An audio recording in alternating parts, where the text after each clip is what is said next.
Student, एक बार फिर से आपका स्वागत है आपके अपने YouTube channel smart study classes पर। हाँ तो बेटा, हमारी इंटरमीडिएट की इंग्लिश की क्लास चल रही थी और इसमें हम डिस्कस कर रहे थे इंग्लिश ग्रामर, यानी कि सब्जेक्ट जो है इंग्लिश ग्रामर है।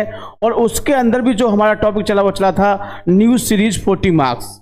यदि आप इस सीरीज को पूरा देखते हो तो बहुत ही आसानी से बेटा आप 40 नंबर गेन कर सकते हैं। क्लास 12th और सब्जेक्ट है बेटा आपका इंग्लिश ग्रामर, ये तो आपको पता ही है। और आपकी जो टॉपिक है क्या है बेटा, न्यूज़ सीरीज 40 मार्क्स। तो मैंने आपको पहले बताया था, आज लास्ट बार फिर बता देते हैं कि इसके अंदर कौन कौन सी चीज़ों को डिस्कस किया जाता है।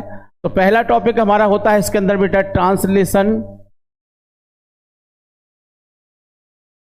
ट्रांसलेशन जो इस समय चल रहा है कहते हैं हिंदी टू इंग्लिश।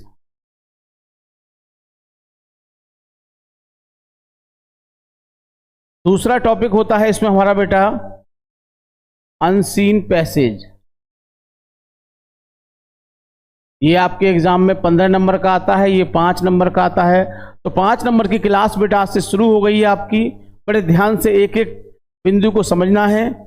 तीसरा पॉइंट होता है इसमें आपका बेटा आर्टिकल का,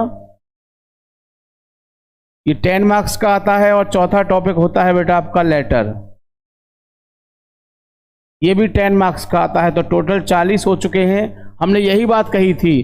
तो बेटा ट्रांसलेशन हिंदी टू इंग्लिश, यानी कि हिंदी से अंग्रेजी कैसे बनाई जाती है, उस चीज को बड़े ध्यान से समझना है। हिंदी से अंग्रेजी बनाने का तरीका, हिंदी से अंग्रेजी बनाने का तरीका। तो पहले बेटा मैं आपको बातें बाय फेस बताऊंगा और जो बात लिखने की होगी उसको लिख के भी बताऊंगा, ठीक है, परेशान नहीं होना है।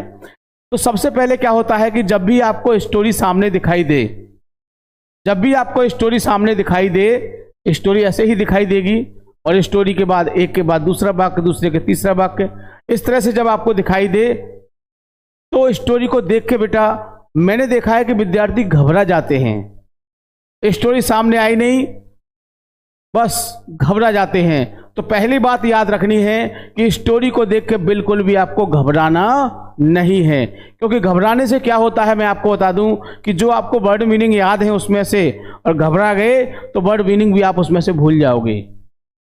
ये बात मैं प्रैक्टिकल बता रहा हूं। तो व्यक्ति क्या होता है, बच्चे घबरा जाते हैं। तो पहली बात क्या है कि स्टोरी को देख के हमें घबराना नहीं चाहिए, पहली बात। दूसरी बात, दी हुई स्टोरी को कम से कम 2 या 3 बार पढ़ना चाहिए। दी हुई स्टोरी को बेटा कम से कम 2 या 3 बार पढ़ना चाहिए। पढ़ ली आपने स्टोरी, इसके बाद जो स्टोरी दी हुई है उसे स्टोरी नहीं समझना है। पहली बात तो उसे स्टोरी समझना ही नहीं है, उसको समझना है कि आपके सामने कुछ वाक्य लिखे हुए हैं।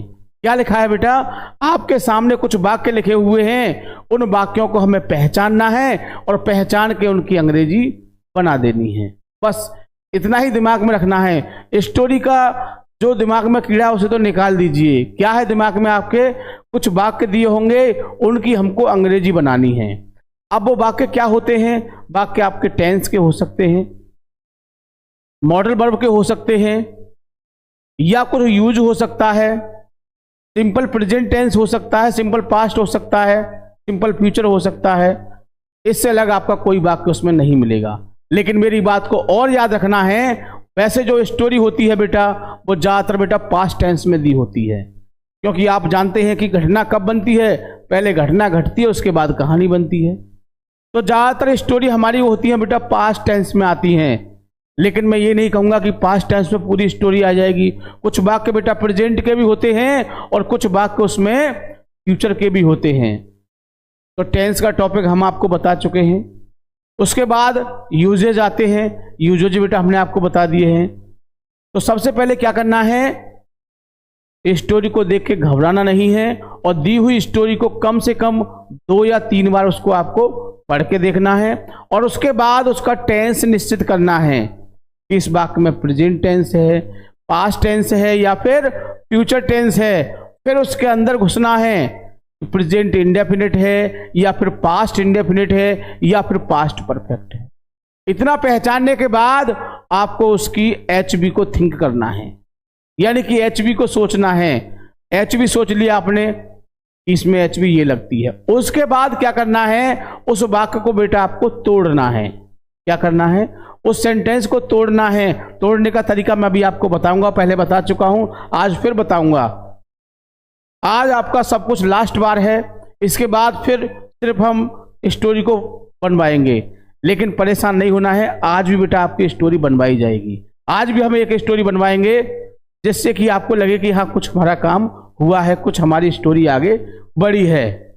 ठीक, तो पहचान लिया। पहचानने के बाद सेंटेंस को तोड़ना है। तोड़ने के बाद उसके जो तोड़ने का तरीका है उससे उनको जोड़ना है। शब्दों को क्या करना है, जोड़ना है। जोड़ने का मतलब है कि जो तरीके से तोड़ा है आपने उसको क्रम में जोड़ना है। फिर भी एक समस्या आ जाती है बेटा, और वो समस्या होती है आपकी वर्ड मीनिंग की। किसकी होती है बेटा, वर्ड मीनिंग की होती है। अब वर्ड मीनिंग की समस्या का हल क्या है, तो वर्ड मीनिंग की समस्या के बेटा दो हल हैं। वर्ड मीनिंग की जो समस्या आती है उसके दो तरीके हैं सॉल्व करने के। दोनों तरीके कौन से हैं, बड़े ध्यान से सुनना मेरी बात को, कोई इस बात को नहीं बताएगा आपको। आप पूरा YouTube खंगाल के देख लेना, कोई इस बात को नहीं बताएगा। तो दो तरीके कौन से होते हैं, एक तरीका ये होता है कि जो शब्द आपको दिया हुआ है, जो शब्द आपको दिया हुआ है उस शब्द का आपको मीनिंग नहीं आ रहा है, सेंटेंस छोड़ना पड़ेगा, नंबर नहीं मिलेंगे। तो क्या करना है बेटा, उस शब्द को अपनी भाषा में तोड़ना है। उस शब्द को क्या करना है, अपनी भाषा में तोड़ना है। अपनी भाषा में तोड़ने का मतलब, जैसे कि मैंने कहा राम घर गया। मैंने कहा राम घर गया। अब आपके सामने क्या शब्द आ गया, गया शब्द आ गया। आपने बोला गया शब्द आ गया, इसका मीनिंग तो पता नहीं है। अब क्या होगा, सेंटेंस छोड़ना पड़ेगा। तो आपने क्या सोचा, क्यों ना मैं इस सेंटेंस को, यानी जो इसमें शब्द दिया हुआ है, यानी गया शब्द जो दिया हुआ है, अगर मैं इसको अपनी भाषा में तोड़ूं, तो मैं अगर माइंड में सोचूं कि गया मतलब क्या होता है, तो आपने सोचा गया मतलब जाना होता है। क्या होता है, गया मतलब जाना होता है। अब गया का मीनिंग पता नहीं था, आपने शब्द को क्या कर लिया, जाना कर लिया। जाना का मीनिंग आपको पहले से ही पता है, आपके जाने की तो गो होती है। बात समझ में आई नहीं आई? यानी कि जो शब्द दिया है, किसी शब्द का आपको मीनिंग नहीं आ रहा है, तो उस शब्द को बेटा अपनी भाषा में तोड़ने की कोशिश करोगे। संघर्ष, संघर्ष क्या होता है, नहीं पता आपको संघर्ष क्या होता है। आपने सोचा संघर्ष माने लड़ाई होती है, तो फाइट हो जाएगी। बात समझे समझे? तो क्या है, इस तरह से कोई शब्द नहीं आ रहा है तो उस शब्द को अपनी भाषा में तोड़ोगे। फिर भी कभी कभी होता है कि कुछ शब्द ऐसे आ जाते हैं कि अपनी भाषा में तोड़ने के बाद भी बेटा उनका मीनिंग नहीं आता है। अपनी भाषा में तोड़ लिया फिर भी उसका मीनिंग नहीं आ रहा है, तो क्या करोगे, तो मेरी बात को ध्यान रखोगे। जैसे मैंने अभी बताया आपको कि गया मतलब जाना होता है। अब मान लीजिए थोड़ी देर के लिए कि घर का मीनिंग भी आपको नहीं आ रहा है। गया तो आपने इस तरह से कर लिया सेट, अब घर का मीनिंग नहीं आ रहा है। आप एग्जाम में करोगे कि राम वेंट टू, अब यहां फंस गए आप। मान लीजिए कि आपको घर का मीनिंग नहीं याद है, तो क्या करोगे, अब घर के बारे में बहुत दिमाग लगाया, नहीं आ रहा है, आपने कहा चलो छोड़ देते हैं। अब इसको छोड़ दिया और यहां से फिर अगला सेंटेंस बनाना शुरू कर दिया। तो एग्जामिनर बेटा इसको पढ़ेगा, क्या कहेगा, राम वेंट टू खाली जगह छोड़ दिया है, सेंटेंस पे मार्क्स देगा? नहीं देगा मार्क्स, क्योंकि आपने सेंटेंस पूरा बनाया ही नहीं है। मार्क्स मिलेंगे? नहीं मिलेंगे। लेकिन मेरी बात को याद रखना है कि कभी कभी आपको कोई मीनिंग परेशान कर रहा है, उसका मीनिंग नहीं आ रहा है, उस कंडीशन में आप मेरी बात को याद रखोगे। सिर्फ ये बात उसी कंडीशन में याद रखनी है जब आपको वास्तव में उसका मीनिंग नहीं आ रहा है। उस कंडीशन में क्या करोगे, घर का मीनिंग नहीं आ रहा है तो क्या करोगे बेटा, GHAR क्या लिख दोगे, घर, GHAR, राम वेंट टू घर। अब आपने सेंटेंस को क्या कर दिया बेटा, सेंटेंस पूरा बन गया आपका, कोई जगह खाली तो नहीं बची, यहां फुल स्टॉप लग गया, यहां से अगला वाक्य बन जाएगा। बताइए कोई समस्या? एग्जामिनर पढ़ेगा राम वेंट टू घर, पढ़ते ही कहेगा बच्चे को मीनिंग नहीं आता है। बच्चे को मीनिंग नहीं आता है लेकिन सेंटेंस बनाने का तरीका आता है, और वो आपके सेंटेंस को देखेगा तो मैं ये नहीं कह सकता आपसे कि वो आपके नंबर काट लेगा। वो आपको नंबर नहीं देगा लेकिन नंबर काटेगा आपके नहीं तो क्या होता है, जब आपने बीच में खाली जगह छोड़ दोगे जगह जगह, मान लीजिए पूरी स्टोरी में आपको 5 शब्द नहीं आए, 5 शब्द बीच में खाली खाली दिखेंगे, तो वो क्या समझेगा, उसे फिलिंग द ब्लैंक समझेगा, और हो सकता है फिलिंग द ब्लैंक समझ के पूरा ही उसको काट दे। और जब आपने इस तरह से उसको बना दिया है, किसी शब्द का मीनिंग नहीं आया, आपने उसको इस तरह से बना दिया, तो स्टोरी उसको भरी भरी दिखाई देगी। क्योंकि एग्जाम में ऐसा होता है, 2-4 कॉपी चेक की, टीचर्स अपना एक ग्रेड बांध लेते हैं कि किसी का बना हुआ है, एक आध सेंटेंस पढ़ा, ठीक है, मार्क्स दे दिए, एक ग्रेड बना लिया है कि 5 नंबर की स्टोरी है, सबको हमको 3 या फिर 4 देने हैं। क्या मान लिया उन्होंने, ग्रेड मान लिया 3 या 4। जिसका साफ साफ दिख रहा है उसको 4 देंगे, जिसका गलत सलत है, थोड़ी गलती है, उसको 3 देंगे, और ज़्यादा ही खराब है तो उसका काट देंगे। ऐसा ग्रेड मान लेते हैं, क्योंकि कॉपी चेक करने में बहुत ज़्यादा समय वेस्ट होगा, एक एक मीनिंग स्पेलिंग देखेंगे, तो इस तरह से ग्रेड बांध लेते हैं क्वेश्चनों के। ऐसे ही लॉन्ग क्वेश्चन के बांध लेते हैं, बहुत अच्छा लिखा हुआ है तो 8 नंबर दे देंगे, थोड़ा खराब लिखा हुआ है तो 5 नंबर दे देंगे, और खराब है तो 3 दे देंगे। इस तरह से ग्रेड बांध लेते हैं टीचर्स, और थोड़ा बहुत पढ़ा और मार्क्स दे दिया। तो मेरी बात को समझ गए होंगे कि यदि आप बीच में ऐसी खाली जगह छोड़ दोगे तो आपको मार्क्स मिलेंगे, नहीं मिलेंगे बेटा। तो कोई शब्द फर्स्ट ऑफ ऑल क्या करना है, उस शब्द को बेटा अपनी भाषा में सोचना है। हो सकता है अपनी भाषा में सोच के उसका मीनिंग आपको याद आ जाए, और फिर भी नहीं आ रहा है तो उस शब्द को आप उसी प्रकार से बना दोगे जैसे मैंने आपको यहां बताया है। तो ये किसका तरीका है, ये है बेटा स्टोरी बनाने का तरीका है। स्टोरी आपकी कभी छूट नहीं सकती है। वैसे तो आपको मौका ही नहीं मिलेगा, क्योंकि हमने इतने सारे आपको रूल्स लिखाए हैं। सारे रूल्स अगर याद होंगे तो आप बहुत ही आसानी से इसको बना लोगे और बिल्कुल भी आपको दिक्कत नहीं होगी। यहां तक बात समझे? ठीक, चलिए अब यहां तक बात हो गई। कौन सी बात हो गई? फिर भी एक समस्या। अब एक समस्या तो ये हो गई आपकी, इस तरह से आप इसको बना लोगे। ठीक, आगे चलते हैं। आगे बात आती है कि जब बड़े बड़े वाक्य दिए होते हैं तो क्या करें सर? बच्चे कहते हैं सर स्टोरी में बहुत बड़े बड़े वाक्य आते हैं, हम क्या करें? उनको बनाने में बड़ी दिक्कत होती है, कैसे उनको तोड़ें, कैसे उनको जोड़ें?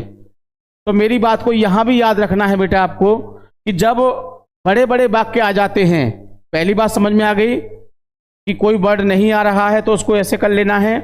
दूसरी बात, अगर वाक्य बड़े बड़े आते हैं तो क्या करोगे? तो याद रखना मेरी बात को। अभी बताते हैं बेटा, बड़े बड़े वाक्य आए तो क्या करते हैं। जब बड़े बड़े वाक्य आ जाते हैं, जब बड़े बड़े वाक्य आ जाते हैं तो बेटा उन वाक्यों को आपको 2 भागों में तोड़ना है। उन वाक्यों को 2 भागों में तोड़ना है। तो भाग होंगे आपके फ्रेज और क्लोज। फ्रेज और क्लोज, यानी जो बड़े बड़े वाक्य हों उनको 2 भागों में तोड़ लीजिए। जब 2 भागों में तोड़ लेंगे तो आसानी से आप उसको बना सकते हैं। ठीक, जैसे मैंने कहा, राधा फूल लेकर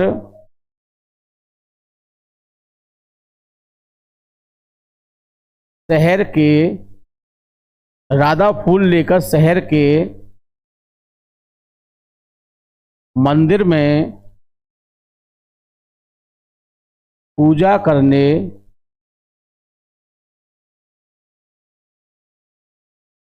जा रही है। अब इतना बड़ा वाक्य आ गया। अब आप कहोगे सर इतना बड़ा वाक्य आ गया, क्या करें, कैसे करें? तो बेटा मैंने आपको क्या बताया था, जब बड़े बड़े वाक्य आए तो उनको फ्रेज और क्लॉज में तोड़ लीजिए। फ्रेज का मतलब क्या होता है कि राधा जा रही है पूजा करने शहर के मंदिर में फूल लेकर। तो ये हमारा क्या है बेटा, ये हमारा इतना एक फ्रेज है, फूल लेकर। तो अब हम अगर वाक्य में से इस शब्द को निकाल दें, हमने निकाल दिया फूल लेकर, तो ये हमारा क्या है बेटा, फ्रेज है। इसको हमने यहां से निकाल दिया। अब वाक्य क्या बचा, राधा शहर के मंदिर में पूजा करने जा रही है। अब इसको आप आसानी से कर सकते हैं। इसमें इसमें आपको बनाने में कोई दिक्कत नहीं होगी। यानी बड़े बड़े वाक्य को क्या करते हैं, फ्रेज और क्लॉज में तोड़ लिया, ये आपने बाहर निकाल लिया यहां से फुल लेकर। अब इसको बाहर निकाल लिया, चाहे तो इसको शुरू में रख दीजिए और चाहे बेटा आप इसको बाद में रख दीजिए, इसके लिए आप बिल्कुल स्वतंत्र हैं।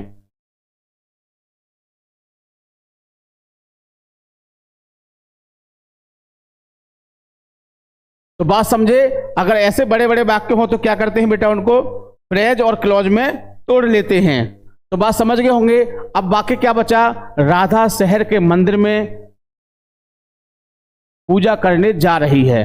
अब बना सकते हैं, देखो कैसे बनाएंगे, राधा जा रही है पूजा करने, कहां पर, शहर के मंदिर में। तो इस तरह से अब यहां से इसको अलग, और ये आपने अलग निकाल दिया। तो ये शब्द यानी फूल लेकर ये आपका फ्रेज अलग निकल गया। इसको आप वाक्य के बाद में बना लो, चाहे शुरू में लिख लो, आप इसको कहीं भी लिख सकते हैं। तो बनाएंगे इसको, देखो राधा बना देते हैं,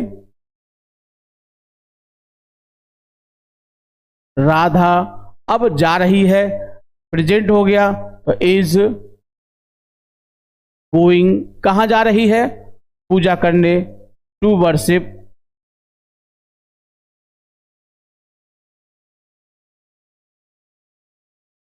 पूजा करने। देखो ये क्या है, ये हमारी जब वाक्य में दो वर्ब एक साथ आ जाती हैं तो बेटा उसमें क्या होता है, मैं इस बात को अभी बता देता हूं कि जब एक साथ दो वर्ब आ जाती हैं तो एक तो जाना भी वर्ब है आपका और एक पूजा करना भी वर्ब है। जब ऐसे दो वर्ब एक साथ आ जाती हैं तो उस कंडीशन में क्या करते हैं कि जो वर्ब होती है, एक तो वर्ब हमारी किसके हिसाब से आ जाती है बेटा, एक तो वर्ब हमारी टेंस के हिसाब से आ जाती है। दूसरी वर्ब को करने के दो तरीके होते हैं, वर्ब प्लस आईएनजी के द्वारा या फिर टू प्लस वर्ब की फर्स्ट फॉर्म। एक तरीका यह होता है कि उस वर्ब को या तो आईएनजी के द्वारा लिख दीजिए, लेकिन यहां पर क्या होना चाहिए, पहले प्रीपोजिशन होनी चाहिए यहां पर आपकी। तो वर्ब प्लस आईएनजी जिसको बोलते हैं बेटा हम जीरंड, आपने पढ़ा होगा, और इसको बोलते हैं इन्फिनेटिव। यानी जो वर्ब आपकी दूसरी आएगी उसको बनाने के दो तरीके होते हैं, या तो उसे जीरंड से बनाइए या फिर इन्फिनेटिव से। देखो जैसे मैंने बनाया है, टू लगा दिया, इन्फिनेटिव हो गया, टू प्लस वर्ब की फर्स्ट फॉर्म, और प्रीपोजिशन आती है तो वर्ब में आईएनजी लगाते हैं। तो Radha is going to worship in the city temple.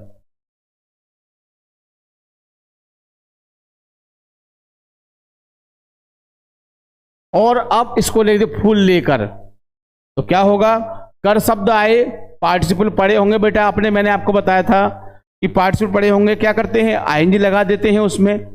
Participle तो पढ़े होंगे ना, किससे बनाते हैं, आईएनजी से। तो क्या हो जाएगा, टेकिंग द फ्लावर।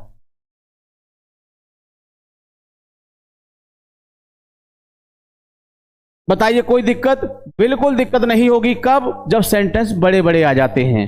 तो सेंटेंस बड़े बड़े आते हैं तो क्या करते हैं बेटा, उस सेंटेंस को हम किस में तोड़ लेते हैं, फ्रेज और क्लॉज में। यानी ये क्या हो गया, ये हो गया आपका फ्रेज, और बाकी जो बचा वो क्या हो गया बेटा, ये हो गया आपका क्लॉज।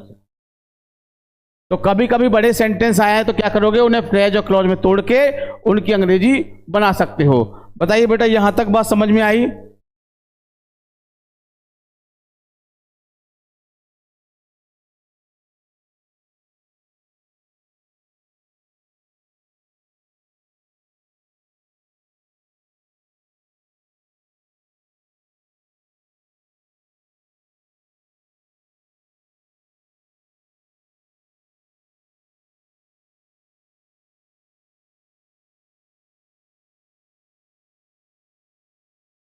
ठीक, फुल ही बना दिए हैं, चलो अच्छी बात है। ठीक इस तरह से हम इसको कर सकते हैं, कोई समस्या नहीं आएगी। अब आता है सेंटेंस को तोड़ना। तो सेंटेंस को तोड़ना भी थोड़ा सा बताएंगे और फिर चलते हैं उस स्टोरी पर कि स्टोरी कैसे बनाई जाती है।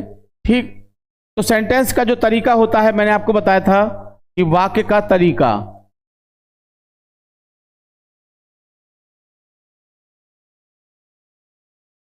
वाक्य का तरीका दो तरह के होते हैं। पहला होता है बेटा हमारा हिंदी का तरीका। हिंदी का तरीका होता है कर्ता, कर्म, क्रिया, सब्जेक्ट, ऑब्जेक्ट, वर्ब।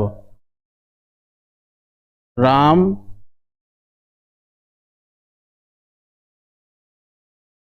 किताब पढ़ता है। तो ये क्या हो गया, सब्जेक्ट हो गया, ये किताब ऑब्जेक्ट हो गया और ये वर्ब हो गई। तो हिंदी का तरीका क्या होता है, पहले सब्जेक्ट, फिर ऑब्जेक्ट, फिर वर्ब, और फिर आता है बेटा आपका अंग्रेजी का तरीका।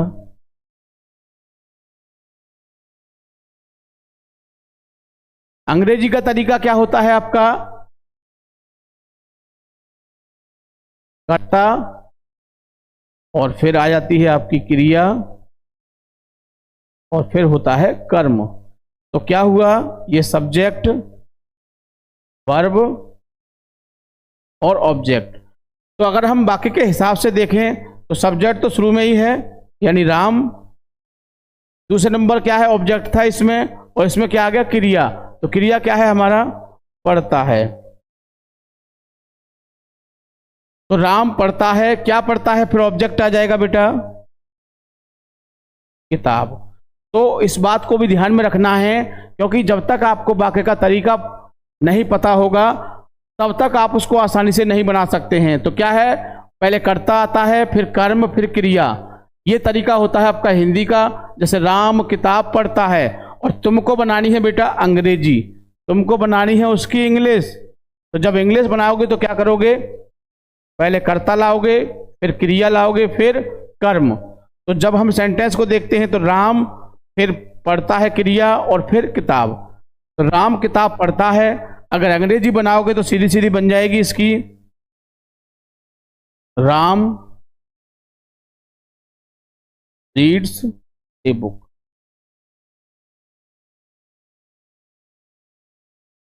ठीक, इसके बाद एक समस्या और आती है आपको स्टोरी बनाने में, वो होती है कि कभी कभी वाक्य बेटा पहचान में नहीं आते हैं।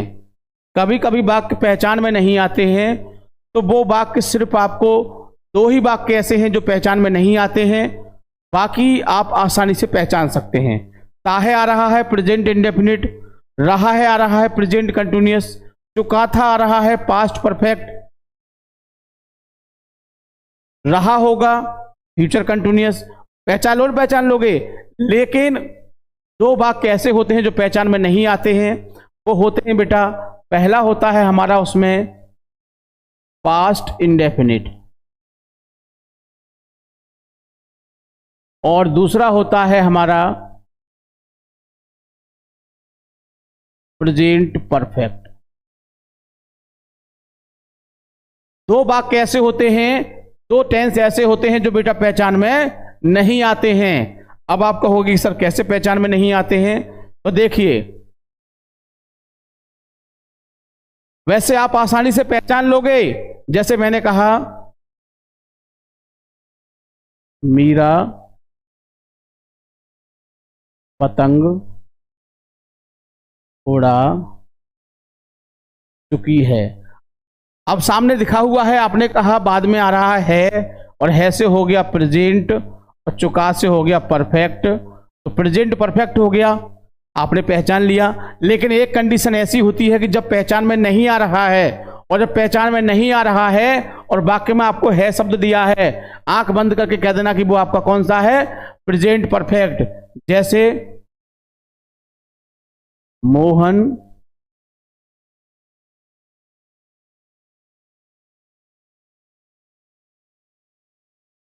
ने किताब खरीदी है। मोहन ने किताब खरीदी है। अब ये वाक्य आ गया आपके सामने। अब वाक्य के अंत में आपको देख रहे हैं बेटा क्या है शब्द आ रहा है। आपने देखा है शब्द आ रहा है तो कहोगे सर प्रेजेंट है, लेकिन कौन सा प्रेजेंट है, दी है, ता है नहीं है, चुका है नहीं है, लिया है नहीं है, रहा है नहीं है, लेकिन है। तो जब आपको टेंस पहचान में नहीं आ रहा है और बाद में है हूँ हो आ रहा है और है हूँ है से पहले आ, ई और ए आ रहा है, तो आंख बंद करके कह देना कि वो हमारा प्रेजेंट परफेक्ट का है। लिया है, दिया है, चुका है, पहचान लोगे। ली है, की है, ती है, इस तरह से आ जाता है, तो उस कंडीशन में क्या होगा, वो हमारा कौन सा होगा बेटा, वो प्रेजेंट परफेक्ट होगा। इसके बाद पास्ट इंडेफिनिट, अगर किसी शब्द के बाद में आ, ई, ए आ रहा है, था आ रहा है, तो वो हमारा पास्ट में होता है। सिंपल सी बात है। तो एक टेंस किस में होता है, प्रेजेंट में होता है जो पहचान में नहीं आता है, और एक होता है हमारा पास्ट में जो पहचान में नहीं आता है। ठीक है, तो ये दोनों ही टेंस ऐसे होते हैं, जब आपको पहचान में नहीं आ रहा है तो आप क्या कहोगे, अगर था थी ते आ रहा है, आ ई ए आ रहा है, तो कह दो कि वो पास्ट इंडेफिनिट है। और है हूँ हो आ रहा है और कोई टेंस पहचान में नहीं है, तो कह दो कि वो हमारा प्रेजेंट परफेक्ट है। ठीक, तो मेरी बात समझ गए होंगे। सारे तरीके मैंने बता दिए हैं, सेंटेंस को तोड़ने का बता दिया है और सेंटेंस को पहचानने का बता दिया है। एचवी पहचान सब हम आपको पहले बता चुके हैं। सभी टेंस की आपको पहचान और एचवी अच्छी तरह से पता होनी चाहिए, ताकि वाक्य को आप पहचाने और आसानी से उसकी अंग्रेजी बना सकें। तो अब शुरू करते हैं। काफ़ी देर से बेटा वेट कर रहे थे कि स्टोरी कब शुरू होगी, कब शुरू होगी। Mohan has bought the book बहुत अच्छे बना दिया है। चलिए, ठीक ठीक, बिल्कुल बहुत अच्छे। तो बेटा ये यहाँ तक क्लियर है। काफ़ी समय से इंतजार था कि स्टोरी शुरू होगी, तो वो इंतजार खत्म। चलिए बेटा स्टोरी को देख लेते हैं। काफ़ी देर से आप इंतजार में थे कि स्टोरी कब बनवाएंगे सर। तो बेटा ये रही आपके सामने स्टोरी। सामने लिखा हुआ है स्टोरी और पार्ट फर्स्ट। पहला पार्ट है, पहली स्टोरी है बेटा, मैंने थोड़ी इजी ली है। कैसी ली है, इजी ली है, क्योंकि अभी आपको हमें सिखाना है। कम से कम हम आपको 4-5 स्टोरी ऐसी इजी बनवाएंगे और फिर आपकी शुरू कर देंगे जो स्टोरी आपकी बोर्ड में आती हैं। ठीक, तो बिल्कुल बड़े ध्यान से समझना है, बहुत अच्छी तरह से। एक एक सेंटेंस को बहुत ही बढ़िया तरह से, जो बात मैंने पहले आपको बताई है उनको फॉलो करना है। क्या बताया था बेटा, दी हुई स्टोरी को देख के हमें घबराना नहीं है पहले तो, क्योंकि बच्चे क्या करते हैं, स्टोरी देखी, अरे यार इतनी बड़ी कैसे बनेगी, इसका मीनिंग क्या है, उसका मीनिंग क्या है, सर्वनाश का मीनिंग क्या है, अब क्या होगा इसमें। तो मैंने क्या कहा था, स्टोरी को देख के पहले आपको घबराना नहीं है बिल्कुल भी। बस क्या करना है, इसको क्या समझना है बेटा, इसको समझना है कि आपके सामने कुछ वाक्य लिखे हुए हैं। क्या लिखे हुए हैं, आपके सामने कुछ वाक्य लिखे हुए हैं और हमें उन वाक्यों की क्या बनानी है, अंग्रेजी बनानी है। ठीक, तो सबसे पहले क्या करते हैं, एक एक वाक्य को निश्चित करेंगे। देखो एक वाक्य ये हो गया बेटा आपका, चलो पहला वाक्य ये हो गया। आगे रास्ते में मुझे एक वाक्य ये हो गया, दूसरा वाक्य। इस तरह से हम वाक्यों मान के इनको करेंगे तो आसानी से कर सकते हैं। पहला वाक्य क्या है, पढ़ते हैं। एक दिन मैं स्कूल से घर आ रहा था। एक दिन मैं स्कूल से घर आ रहा था।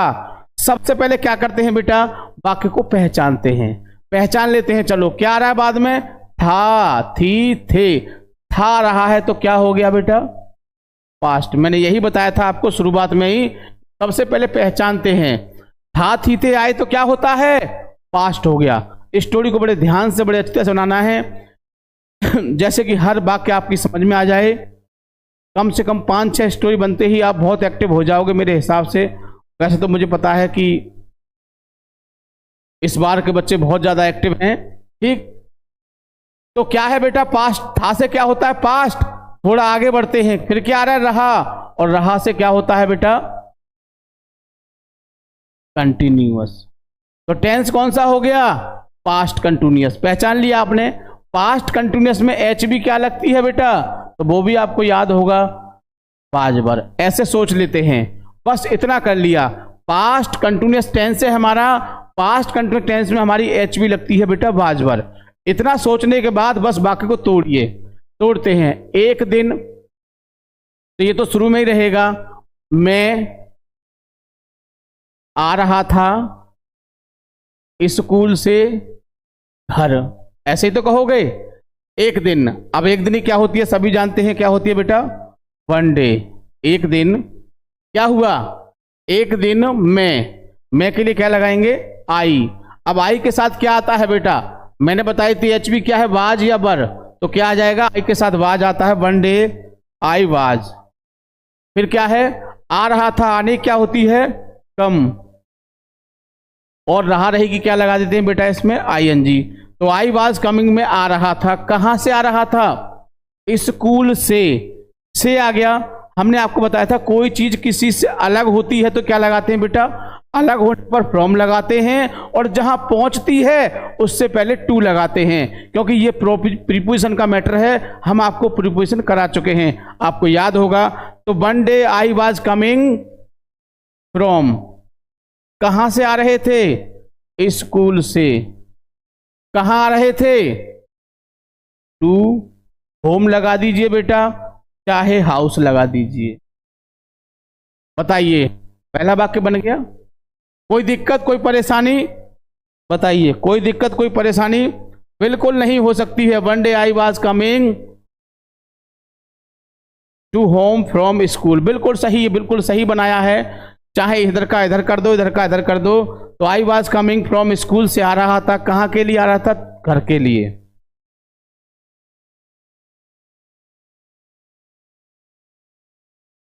ठीक, चलिए दूसरा वाक्य देखते हैं। रास्ते में मुझे एक वृद्ध मिला। चलिए, रास्ते में मुझे एक वृद्ध मिला, तो रास्ते में मुझे मिला एक वृद्ध, कहां पर, रास्ते में। अब देखो सेंटेंस को थोड़ा टेढ़ा मेढ़ा कर दिया, क्यों कि बच्चे भ्रमित हो जाएं। अब बहुत से कहेंगे सब्जेक्ट कहां है इसमें, तो सब्जेक्ट है बेटा मुझे मिला, कौन मिला, एक वृद्ध, कहां मिला, रास्ते में, तोड़ लिया। मिला कौन सा टेंस है बेटा, बताइए सोच के। तो क्या है, आ ई ए आ रहा है, तो कौन सा हो गया, पास्ट इंडेफिनिट। पास्ट इंडेफिनिट में नेगेटिव होता तो डिड नॉट का प्रयोग करते। सिंपल वाक्य दिया हो तो वर्ब की सेकंड फॉर्म लगाते हैं, तो बनाते हैं। तो क्या मिला, आई मीट, मुझे मिला, कौन मिला, एक वृद्ध व्यक्ति, तो एन ओल्ड मैन। वृद्ध को क्या कहेंगे बेटा, ओल्ड मैन। तो I meet an old man, मुझे एक बूढ़ा आदमी मिला, कहां मिला, रास्ते में, इन द वे। रास्ते क्या होती है बेटा, बेमिस रास्ता होता है। वह बहुत दुखी था, वह बहुत दुखी था, वह बहुत दुखी था से क्या होता है बेटा, पास्ट। इधर देखो दुखी, कोई टेंस आ रहा है, कोई टेंस नहीं है। जब कोई टेंस ना हो तो क्या करते हैं, उस वाक्य में बेटा इज आर एम या फिर वाजवर या फिर विल बी शैल बी का प्रयोग करते हैं। मेरी बात याद होगी आपको कि जब है हूं हो आए तो इज आर एम लगाते हैं, और था थी थे आए तो वाजवर लगाते हैं, और होगा होगी होंगे आए तो विल बी या फिर शैल बी लगाते हैं। कब, जिसे हम सिंपल प्रेजेंट, सिंपल पास्ट और सिंपल फ्यूचर कह के हमने आपको पढ़ाया था। तो क्या है, वह बहुत दुखी था, तो वह था बहुत दुखी, ऐसे तोड़ेंगे, वह था बहुत दुखी। तो कैसे कहेंगे, ही वाज, वह था वेरी सैड। बताइए, ही वाज वेरी सैड, वह बहुत दुखी था। मैंने उससे पूछा, अब देखो फिर अलग वाक्य आ गया, मैंने उससे पूछा, तो मैंने पूछा उससे, ऐसी कहोगे ना, मैंने पूछा उससे, तो मैंने की क्या लगाएंगे बेटा, आई। पूछने क्या होती है, आस्क्ड,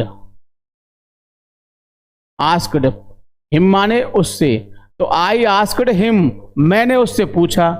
फिर क्या आ रहा है, कॉमा, चलो कॉमा लगा दीजिए, फिर इन्वर्टर कॉमा।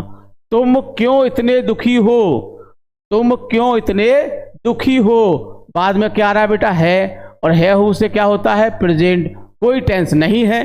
जब कोई टेंस नहीं है तो क्या होगा, सिंपल प्रेजेंट हो गया। और मैंने आपको बताया था कि सिंपल प्रेजेंट के लिए इज आर एम का प्रयोग करते हैं, और सिंपल पास्ट के लिए वाज वर का, और सिंपल फ्यूचर के लिए विल बी शैल बी का। तो अब इसमें बीच में क्या आ रहा है, क्यों, तो क्यों वाले वाक्य में क्या होता है, आपको पता होगा कि जब क्या, क्यों, कैसे, कब, कहाँ बीच में आए तो उनकी अंग्रेजी बेटा कहाँ लगाते हैं, शुरू में लगाते हैं। ये बात तो पता होगी। तो भाई अब है हूं हो कि क्या लगा दें, आर, किसके हिसाब से, यू के हिसाब से, why are you, why are you, why are you. इतने की क्या होती है बेटा, so, why are you so. और दुखी की क्या होती है आपको पहले से पता है, सैड।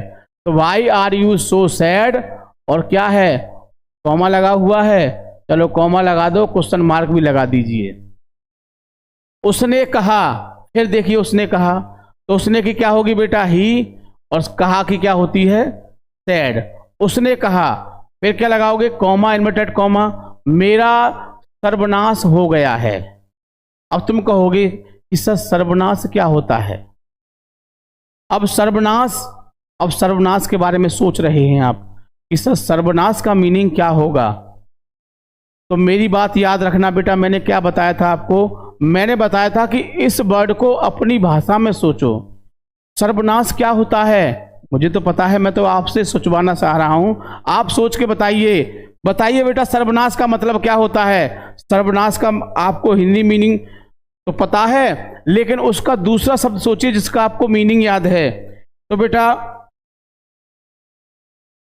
सोचिए, हाँ सर्वनाश का सोचिए क्या है। तो आपने सोचा कि सर्वनाश का मतलब होता है बर्बाद होना, यही कहोगे ना। आपने सोचा कि सर्वनाश का मतलब क्या होता है, सर्वनाश का मतलब होता है बर्बाद होना। क्या है, बर्बाद होना। अब आपने सोचा बर्बाद होना, तो क्या बना, मैं बर्बाद हो गया हूं, यही तो हो गया। तो क्या कहोगे, आई एम ruined, यानी कि मेरा सर्वनाश हो गया है। तो क्या है, मैं बर्बाद हो गया हूं। तो क्या होगा, आई एम ruined, मेरे सबसे बड़े पुत्र ने मुझे छोड़ दिया है। दिया है, लिया है, क्या होता है, प्रेजेंट परफेक्ट, पहचान लिया। तो मेरे सबसे बड़े पुत्र ने छोड़ दिया है, किसे, मुझे। तो ऐसे कहोगे कि my eldest son, my eldest son has left me. बताइए कोई दिक्कत, यानी मेरे सबसे बड़े पुत्र ने मुझे छोड़ दिया है।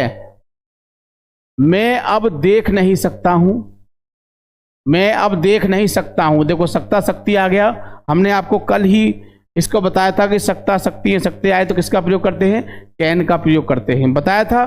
तो क्या लगा दोगे, कैन लगा दोगे। तो क्या होगा, now,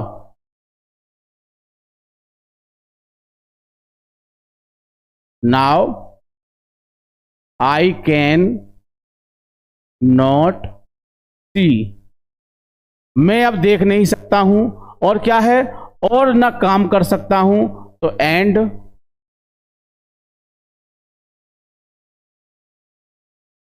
can not do the work. अभी तो बेटा मैं स्टोरी को स्वयं बना रहा हूं, और फिर मैं अगले पार्ट से तुमसे बनवाऊंगा, और यदि गलत बनाओगे तो फिर उसको समझाया करूंगा, ठीक है ना। दीक्षा मौर्य, शिव गोपाल जी बहुत आगे चल रहे हैं, मुझे पता है। चलिए, तो क्या है बेटा, क्या कर सकता हूं, काम भी नहीं कर सकता हूं।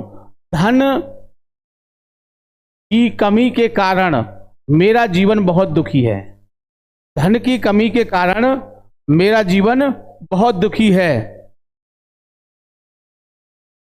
तो धन की कमी के कारण, अब देखो ये दो वाक्य हैं, आप बड़ा वाक्य है तो क्या करोगे, तोड़ लीजिए। तो क्या करोगे, यहां तक तोड़ लिया आपने, धन की कमी के कारण मेरा जीवन बहुत दुखी है।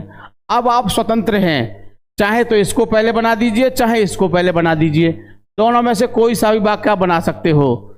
चाहे तो इसको बना दीजिए, धन की कमी के कारण, ये आप पहले बना दीजिए, और चाहे ये बना दीजिए कि ये पहले बना, इसको बाद में बना दीजिए। तो आप स्वतंत्र हैं बेटा, दोनों में से कोई सा भी वाक्य बना सकते हैं। चलो इसको बनाते हैं, the shortage of money, the shortage of money, धन की कमी के कारण, कॉमा, माई लाइफ, मेरा जीवन, है बहुत दुखी। ऐसे तो कहोगे, है हूं आ रहा है, क्या हो गया बेटा, सिंपल प्रेजेंट हो गया नहीं हो गया? कैसे? क्योंकि यहां दुखी है, ये कोई अब कोई टेंस नहीं है इसमें। जब कोई टेंस नहीं है तो सिंपल प्रेजेंट हो गया, और सिंपल प्रेजेंट है तो क्या करते हैं, है हूं हो आए तो किसका प्रयोग करते हैं बेटा, इज आर एम का प्रयोग करते हैं। था थी ते आए तो किसका करते हैं, वाज वर का करते हैं। तो समझ में आ गया होगा। तो मेरा जीवन बहुत दुखी है, तो क्या करोगे, my life is very sad, my life is very sad, the shortage of money, धन की कमी के कारण, my life is very sad, sad लगा लो, या एक और शब्द है मिजरेबल, ये शब्द भी लगा सकते हैं। दुखी है या दयनीय है, कभी कभी यहां दुखी की जगह दयनीय आ जाता है। तो अगर आप सैड लगाएं तो सैड लगा सकते हैं, या फिर मिजरेबल लगा सकते हैं। बताइए बेटा, ये बन गई आपकी स्टोरी। तो ये पहली स्टोरी थी, इसीलिए हमने इसको थोड़ी इजी भी ली थी हमने, ताकि आप इसको ध्यान से अच्छी तरह समझ सकें।